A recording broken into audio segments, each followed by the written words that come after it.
দিগন্তবেলার প্রেমান্দোলন লেখিকা আফরোজা আশা পর্ব ৮।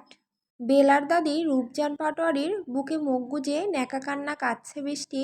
রূপজান নাতনির পিঠে হাত বুলাতে বুলাতে ব্যথিত কণ্ঠে বললেন, কান্দন থামা বুবু, মাথা ধরবো। যার জন্য তোর চোখের পানি পড়ছে হের ভালা হইব না।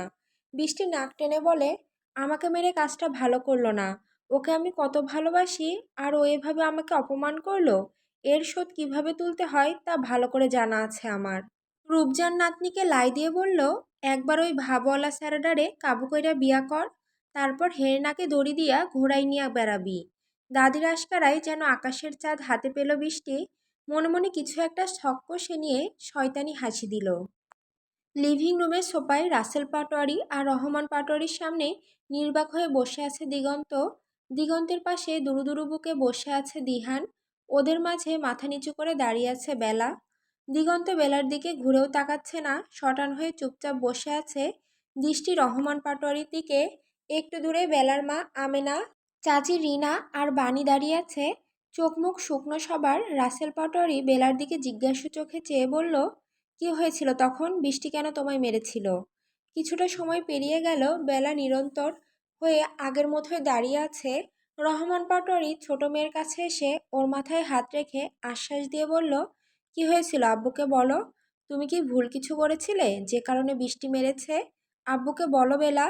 ফুঁপিয়ে উঠল বেলা কান্নারত অবস্থায়। আটকা আটকা গলায় বলল, আমি কিছু করিনি আব্বু।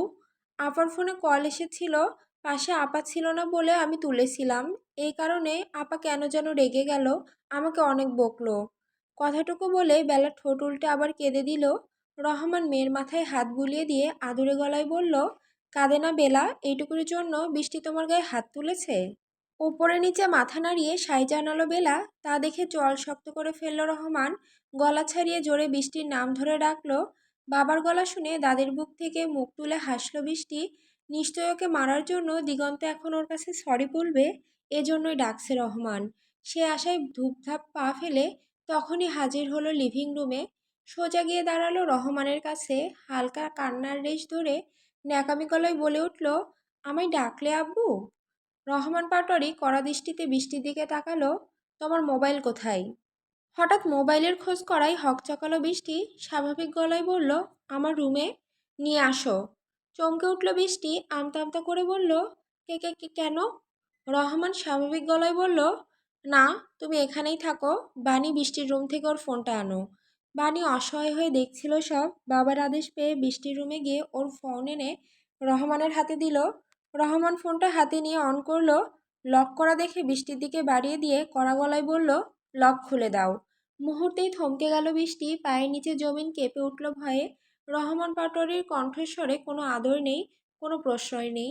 শাসনের ভারী গর্জন শুনে গলা শুকিয়ে কাঠ হয়ে গেল ওর। রহমান আবারও বলল, সময় নষ্ট করবে না, খুলে দাও তাড়াতাড়ি। শুকনো ঢোক চেপে কাঁপা কাঁপা হাতে ফোনটা নিল বৃষ্টি। প্রথমবার ভুল করলো সেটা দেখে চেঁচিয়ে উঠল রহমান। ওর হুঙ্কারে কেঁপে উঠল বৃষ্টি। কোনো মতে লকটা খুলল। সঙ্গে সঙ্গে ফোনটা ওর হাত থেকে এক প্রকার ছিনিয়ে নিল রহমান। প্রথমেই কল লিস্টে ঢুকলো।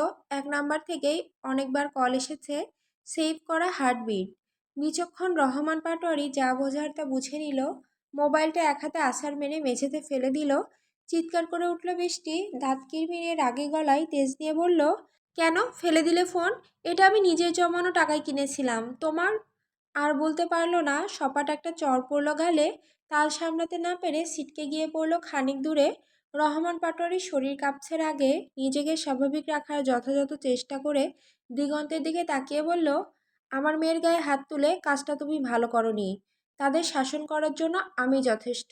এবারের মতো কিছু বলছি না, কিন্তু মনে রেখো, আমার মেয়েদের ব্যাপারে অন্য কারো হস্তক্ষেপ আমার পছন্দ নয়।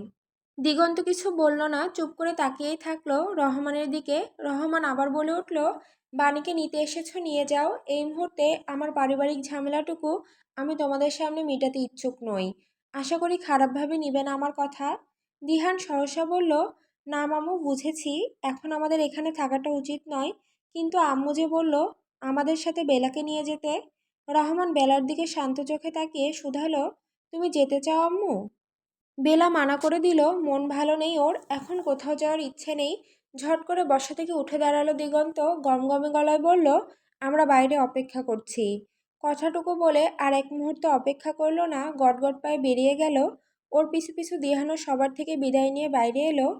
প্রকৃতির নির্মল বাতাসে ঝাপটা গায়ে লাগিয়ে চোখ বন্ধ করে বসে আছে দিগন্ত। কালো লাল রঙের জিপ গাড়িটার সিটে মাথা হেলিয়ে রেখেছে। ওর পাশে চোখে মুখে একরাশ বিরক্তি নিয়ে বসে আছে দিহান। না হলেও 20 মিনিটের উপরে হয়ে গিয়েছে ওরা বাইরে অপেক্ষা করছে, কারো আসার নামগন্ধ নেই। দিয়ান হাঁসফাঁস করতে করতে বলল, আর কতক্ষণ অপেক্ষা করব ভাই? সেই সন্ধ্যায় এসেছি, এখন রাত 8টা বেজে গেল। আর দেরি করলে হয়েছে আজ ওদের শপিং করা। উফ, বিয়ে করাও পাপ, এই ভেজাল সেই ভেজাল, এর শেষ নেই। দিগন্ত চোখ বন্ধ রেখে বলল, বিয়ে করা পাপ না, বল মামাতো বোনকে বিয়ে করতে এসে নিজের কপাল পুড়েছিস। দিহান ম্লান গলায় বলল, আসলেই অন্য বাড়িতে বিয়ে হলে জামাই হওয়ার একটা আলাদা ফায়দা নিতে পারতাম। শ্বশুরের সামনে ফুটানি দেখাতে পারতাম, কিন্তু মামুর সামনে কি ফুটানি দেখাবো? সে তো আমার সম্পর্কে আগাটু গোড়া সব জানে। এই পরিপ্রেক্ষিতে চুপ রইল দিগন্ত। আরও কিছু সময় যাওয়ার পর একটা ছোট মিনমিনে গলার স্বরে চোখ খুলে তাকালো ও। বেলা এসে দাঁড়িয়েছে ওর পাশে। এদিকে দরজা দিয়ে আস্তে ধীরে বাণীকে আসতে দেখে গাড়ি থেকে নেমে ওর দিকে এগিয়ে গেল দিহান। বেলাকে দেখেও গাড়ি থেকে নামলো না দিগন্ত, শুধু চোখ দিয়ে ইশারা করলো অপর পাশে গিয়ে বসতে। বেলা গুটি গুটি পায়ে হেঁটে দিগন্তের অপর পাশে এসে দাঁড়ালো। কিছুক্ষণ চোখ ঘুরিয়ে বলে উঠল, এটা অনেক উঁচু দিগন্ত ভাই, আমি কিভাবে উঠব? ঘাড় বাঁকিয়ে বেলার দিকে তাকালো দিগন্ত, চোখ মুখ শক্ত করে রেখেছে। তেরা গলায় বলল, কেন? গাড়িতে কিভাবে চড়তে হয় সেটা তোর আদর্শ বাপ শেখায়নি? দিগন্তের কটাক্ষ করে বলা কথার বিপরীতে মাথা নাড়িয়ে না বলল বেলা। সরল মনে বলল, আমাদের বাড়িতে তো জিপ নেই দিগন্ত ভাই, আব্বু শেখাবে কিভাবে? দাঁতে দাঁত চাপলো দিগন্ত, ধমকে বলে উঠল, চুপ কর বেয়াদব মেয়ে, ভালো কিছু তোর বাপ শেখাক আর না শেখাক, মুখে মুখে তর্ক করা ঠিকই শিখিয়েছে। টুকুর টুকুর চোখে দিগন্তের দিকে তাকিয়ে অবাক গলায় বলল বেলা, তর্ক কোথায় করলাম? বড় একটা শ্বাস টেনে নিজেকে শান্ত করলো দিগন্ত। বেলার দিকে এক হাত বাড়িয়ে দিয়ে ঠান্ডা গলায় বলল, হাত ধরে উঠে আয়। দিগন্তের দাবাং বড় হাতের মাঝে বেলার ছোটোখাটো নরম হাতটা রাখলো। বেলার দুহাত মিলে হয়তো দিগন্তের এক হাত। দিগন্তের পাশে উঠে বসলো বেলা, গাড়ির স্টিয়ারিংয়ে হাত রেখে ঠোঁট কামড়ে ধরে ভাবুক গলায় দিগন্ত বলল, তুই বড় হবি না? হাত এখনো এত ছোট আর নরম কেন? মানে? কিছু না। তুই না আসতে চাইছিলি না, কেন এলি? আব্বু বলল যেতে।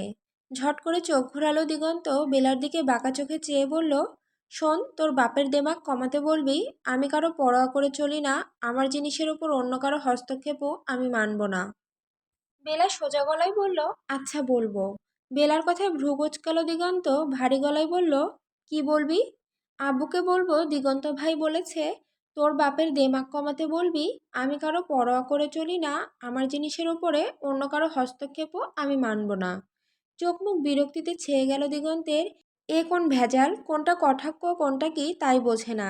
কিছু বলার জন্য উদ্যত হতেই বানি আর দিহান চলে এলো। বাণীকে নিয়ে পিছনের সিটে উঠে বসলো দিহান। ওদের চলে আসায় নিজের মুখটা সংযত রাখলো দিগন্ত। চাবি ঘুরিয়ে গাড়ি স্টার্ট দিতে দিতে বিড়বিড়িয়ে বলল, অসভ্য বেয়াদব একটা মেয়েকে বেছে নিয়েছি আমি। না বড় হবে আর না আমাকে শান্তিতে বাঁচতে দিবে।